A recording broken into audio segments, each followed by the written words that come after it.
400 acre জায়গা নিয়ে সিকিমের একমাত্র চা বাগান টেমি টি গার্ডেন। চা বাগানের সৌন্দর্য সবসময় মুগ্ধকর হয়, টেমির সৌন্দর্য আরেকটু বেশি। পাহাড় দিয়ে ঘেরা ঢেউ খেলানো চা বাগানের নিচে তিস্তা বয়ে গেছে, আর ওপরে একাধিক তুষার শৃঙ্গ। চা বাগানের মাঝে মাঝে এই রকম ছোট ছোট গ্রাম বসতি আছে, যেখানকার মানুষজন আরও সুন্দর।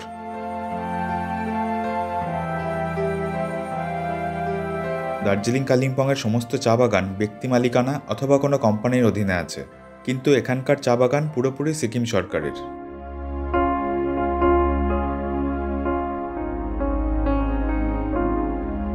প্যারাগ্লাইডিং, জিপলাইন সহ বিভিন্ন রকম অ্যাক্টিভিটিস হয়, তবে এখন বন্ধ রয়েছে। এটা চা কারখানা। 150 টাকার বিনিময়ে গাইডের সাহায্যে চা তৈরির পুরো পদ্ধতি দেখা যায়। ভিতরে থাকার ব্যবস্থাও আছে। বাইরের রাস্তার ধারে অনেক রকমের দোকান আছে। এটা টেমির নিজস্ব চায়ের দোকান। টেমি সম্পূর্ণ অর্গ্যানিক চা বাগান।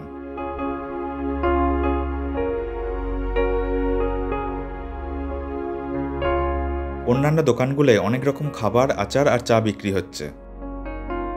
ধারের দোকানটা থেকে কিছু কিনলে ছাদে বসেও খাওয়া যায়। এখানে চা খাওয়ার অনুভূতিটা আলাদা।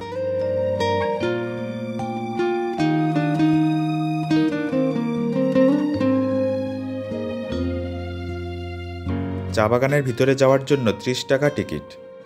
ফটো তোলার জন্য এখানকার পোশাক আর ডোকো ভাড়া পাওয়া যায়।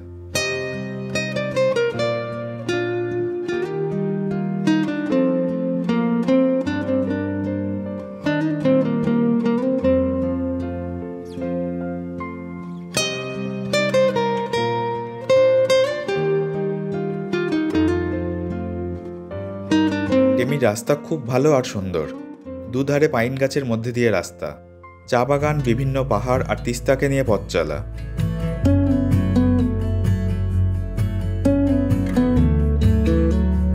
নভেম্বরে চেরি ফুলে এই রাস্তা অপূর্ব হয়ে যায়।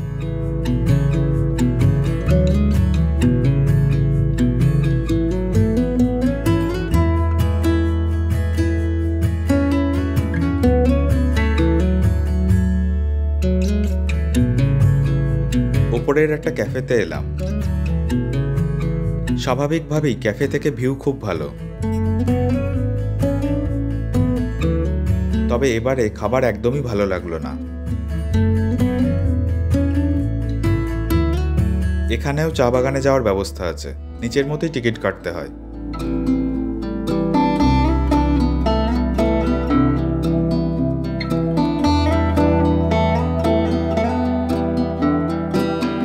দার্চুক পতাকার মধ্যে দিয়ে রাস্তা।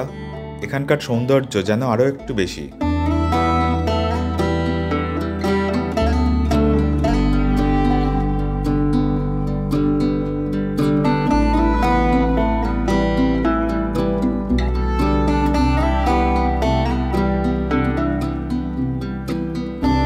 অনেকে পেলিং রাবাংলা থেকে সাইট সিইংয়ে টেমি ঘুরে নেন। চা বাগান ভালোবাসলে অন্তত 2 দিন থাকা দরকার। থাকার জন্য চা বাগানের মধ্যে টেমির নিজস্ব কিছু প্রপার্টি আছে, যেমন এখানে দ্য কাপ হাউস। ভিতরে রেস্টুরেন্টও আছে।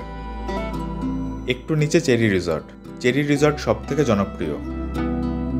এছাড়া ডাকবাংলো, ইকো অ্যাডভেঞ্চার রিসর্ট এইসবও আছে। এগুলো একটু খরচ সাপেক্ষ। চা বাগানের বাইরে 2-1টা হোমস্টে আছে।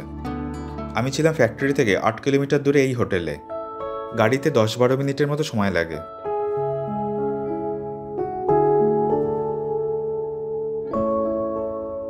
কাঞ্চনজঙ্ঘা এখানে চা বাগানের থেকেও ভালো দেখা যায়। আমি কাঞ্চনজঙ্ঘা দেখতে পাইনি, এই ছবিগুলো হোটেল থেকে দেখালেন। দৈনিক মাথাপিছু খরচ খাওয়া সহ 1200 টাকা, আর দুপুরে না খেলে 1000 টাকা। রুম ট্যারিফ 1500 টাকা থেকে শুরু, জলখাবার সহ।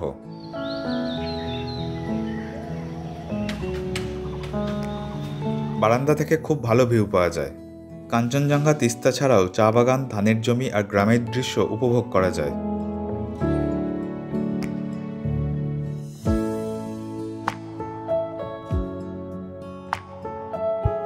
রাস্তার পাশেই হোটেল, ফলে বয়স্ক লোকেদের সুবিধা হবে। শুধু একটা তলা সিঁড়ি দিয়ে উঠতে হবে।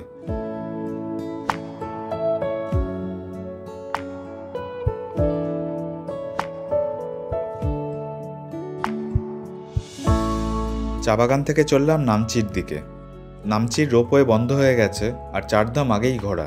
আমি এলাম অন্য একটা জায়গায়, Indian Himalayan centre for adventure and eco tourism.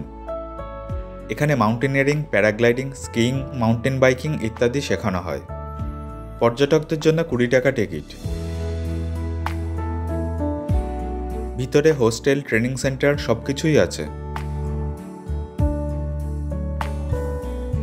এখানে রক ক্লাইম্বিং শেখানো হয়।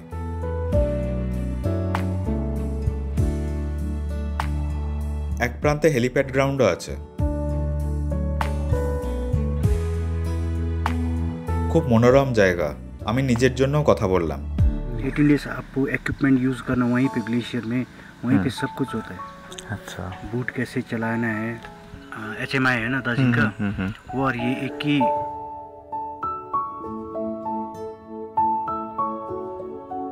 ফেরার পথে রাস্তার ধারে এই দোকানে দাঁড়ালাম। একজন ভদ্রমহিলা রকমারি শাকসবজি বিক্রি করছেন। নাকিমা, কিনেমা, ছুরপি, ছোট ছোট ফুলকপি, আরও অনেক কিছু। এটা সিসনু, আমাদের পরিচিত বিছুটি পাতা। শাকের মতো ব্যবহার করা হয়। খুবই উপকারী জিনিস। এখন এপ্রিলের প্রথম সপ্তাহ, রডোডেন্ড্রনের সময়। এখন এই ফুল থেকে তাজা ওয়াইন পাওয়া যায়। ইনি উৎসব শর্মা। এনাদের হোটেলেই আমি উঠেছি।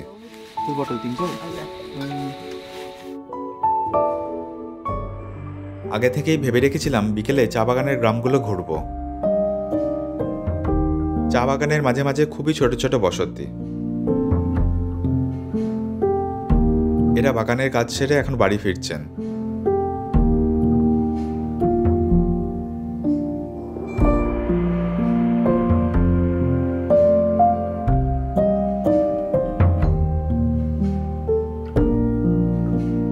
গ্রামের মানুষজন গল্প আলাপ করতে খুব ভালোবাসেন। গ্রামবাসীরা বেশিরভাগই গরিব, কিন্তু পরিচ্ছন্ন শৌখিন জীবনযাপন করেন।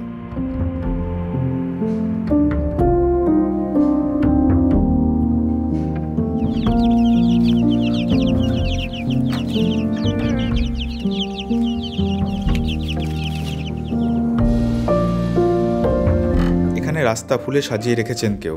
মানানসই গাছই লাগিয়েছেন।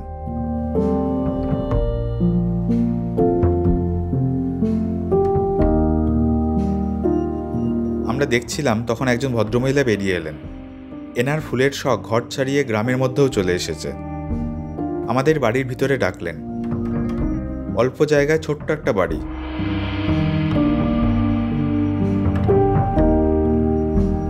আর ওনার বাগান থেকে এইরকম ভিউ।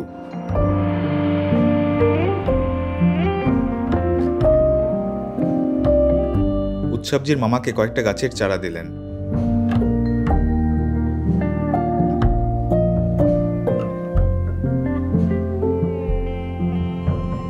খুব পরিচ্ছন্ন গ্রাম। অল্প জায়গার মধ্যেও কেউ শখে শাকসবজির চাষ করেছেন।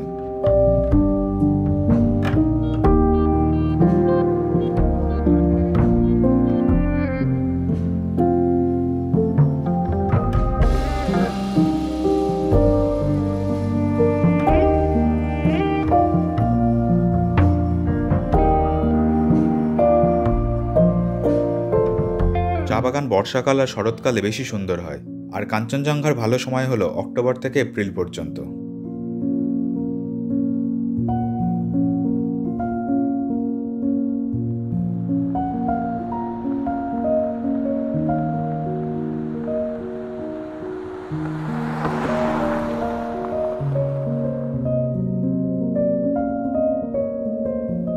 ভাঙাচোরা রাস্তা দিয়ে আরেকটা গ্রামে চলেছি।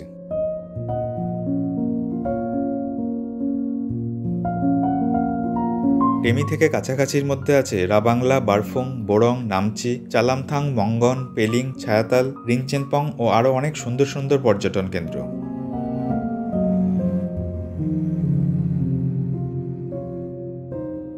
গ্রামের মধ্যে ঢুকলাম না, এক প্রান্তে কিছুক্ষণ বসে থাকলাম।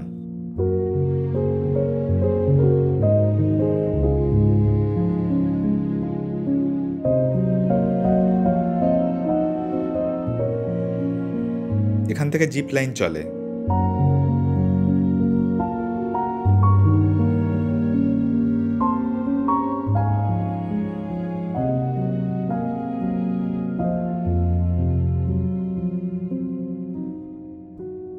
সন্ধে নাগাদ হোটেলে ফিরে এলাম।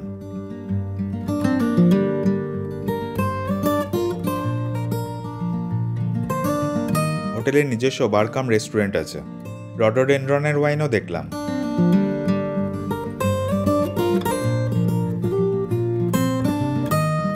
রাত্রে এগ ফ্রাইড রাইস খুব ভালো হয়েছিল। এখানে রান্না খুবই ভালো।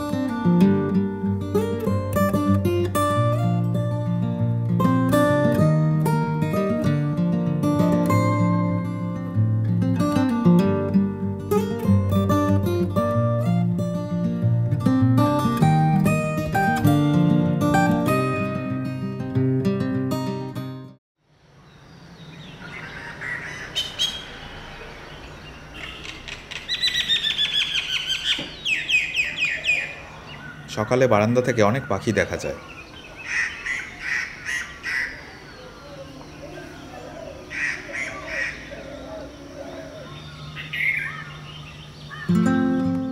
আজ জলখাবারে হয়েছে আলুর পরোটা, পুদিনা ডালের চাটনি।